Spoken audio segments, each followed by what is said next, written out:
The nation is on high alert after recent lone wolf terror attacks since the war in Iran began, all of them in just the past 3 weeks. The first on March 1st. A gunman opened fire on a downtown street in Austin, left 3 people killed. On March 7th, 2 people tried to detonate explosive devices near New York City's mayoral mansion.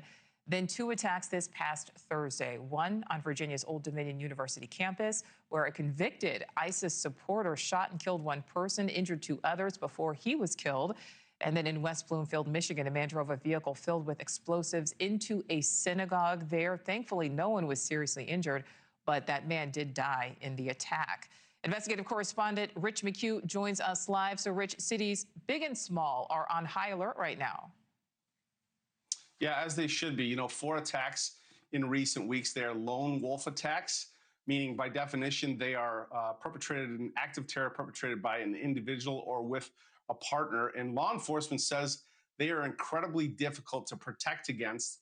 Intelligence experts tell us with the war in Iran, we can expect, or at least there's increased risk for more in the coming weeks. Now, in Michigan, there was that attack at Temple, Israel, and Michigan authorities have not declared a motive there. But Israeli Defense Forces said Sunday that the man who carried out the attack in Michigan, that his brother was a Hezbollah commander killed in Lebanon by an IDF attack last week.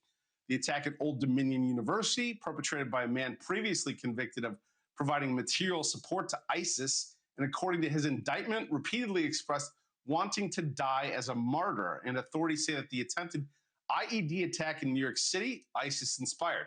Tariq Shepard, he was former deputy commissioner of NYPD. Oh, absolutely. There's an increased threat because, as I said, can you imagine the amount of propaganda that's online right now that people are reading?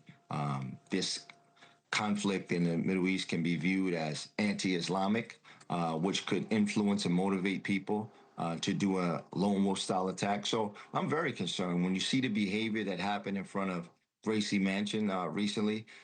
That shows you how easy you can only use as much intel as you can to try and get ahead, but there's always going to be somebody out there who we don't know about that puts us at risk.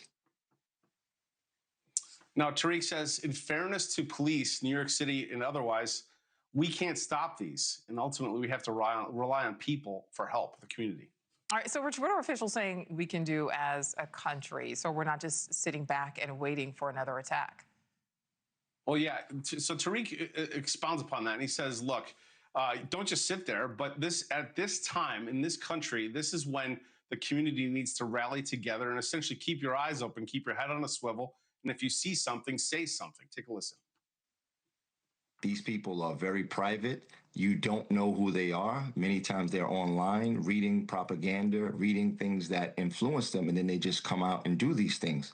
But often we find indicators that people missed, like they had a neighbor that never comes outside. They always are choosing to do delivery of food and things like that, where they are sort of outcast, and we look at this strange behavior and we don't report it.